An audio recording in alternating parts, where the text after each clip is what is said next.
Hi guys, what's up? Gising ang baby ko.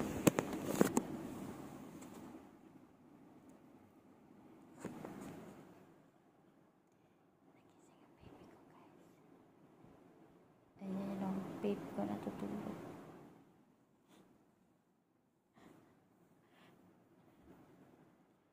Ano kami guys? Anong tawag doon? Lumabas kami kanina. Ang aga namin lumabas kasi bakuna sana kami. Kaso yung schedule pala namin is tomorrow. Suppose 12. Akala ko 17. O yun, ano pala? June 12 pala dapat yung schedule namin. So yun guys, ang nangyari, pumunta kami doon. Kilala na ako doon ng ng mga nurses. In-approach ako kagad. Sabi niya, yeah, Cherry, ihawak-hawak ko yung karga-karga ko yung ko.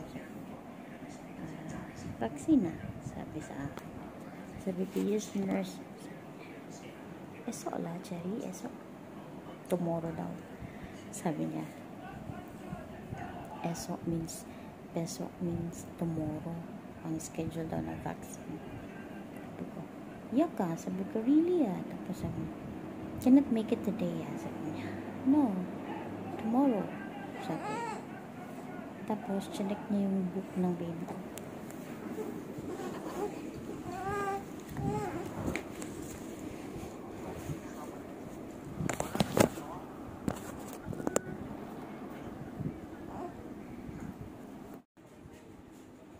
So, ayun na nga guys. Dahan-dahan na ako kasi magigising uli yung anak ko.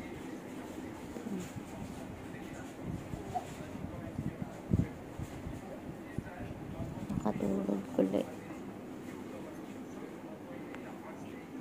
So, yun na nga. Ang appointment talaga namin is June 12 pala. Tapos, akala ko naman 17. Hindi kami nakapunta kahapon.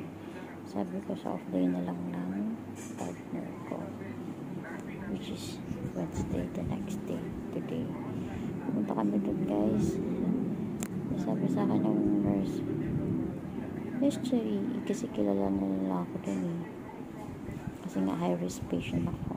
Sa dami ba naman ang pasyente guys. Nakilala talaga nila ako. Yes, Cherry, sabi ko, magpapabakuna nga kami, sabi ko. Sabi niya, patingin nga nung book daw ng anak ko.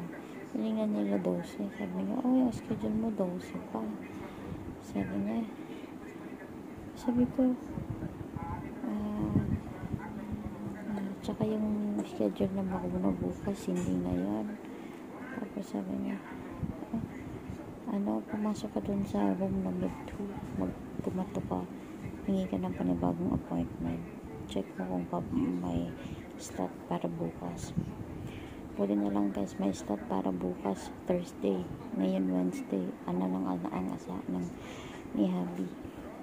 So ngayon babalik kami ulit tomorrow ng maaga pa naman namin guys, umalis today. Siguro umalis kami dito mga alas 8 ng umaga, alas 7. Dito medyo madilim pa. Alas 7,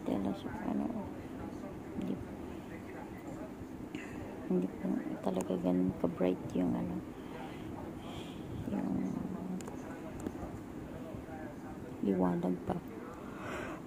Tsaka sobrang aga namin nagising, alas 6 yata gising na ako, tsaka yung baby ko aga rin nagising. Yun. So yun na nga, pwede na lang guys, may slot para bukas, kaya babalik kami bukas. Ayan, nagising na uli ang baby ko. Kasi kaya ang nangyari, Pumunta na lang kami doon sa pinakamalapit na shopping mall na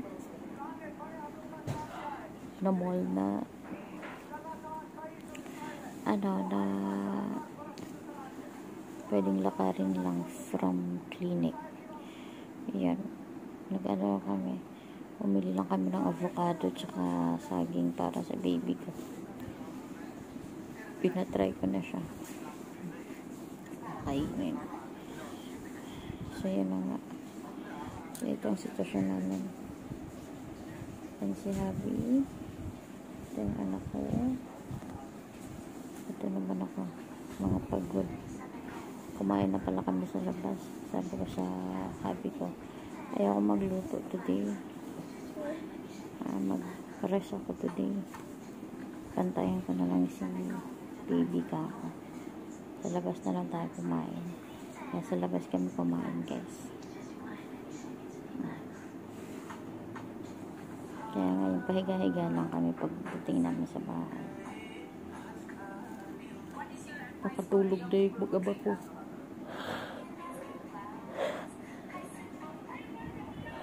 Ako antok much. Mag-edit muna ako kasi wala pa akong na-edit na video pang upload today. So yun guys, see you later. Mamaya ulit.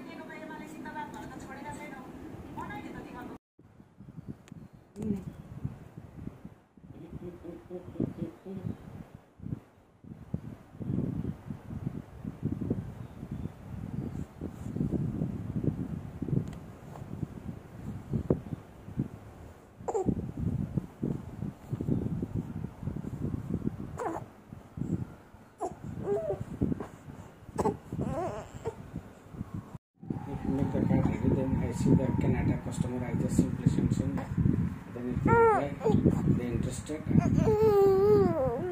Okay. Guys, I have visitor. See, one of my friend. He visited me with milk for my baby. Come on, Bob. So, he donated milk for my baby. Thank you so much. Okay. And my baby. Thank you, thank you. Because this one, I think together later fish and this one. Take na, please lah. I don't want very messy outside.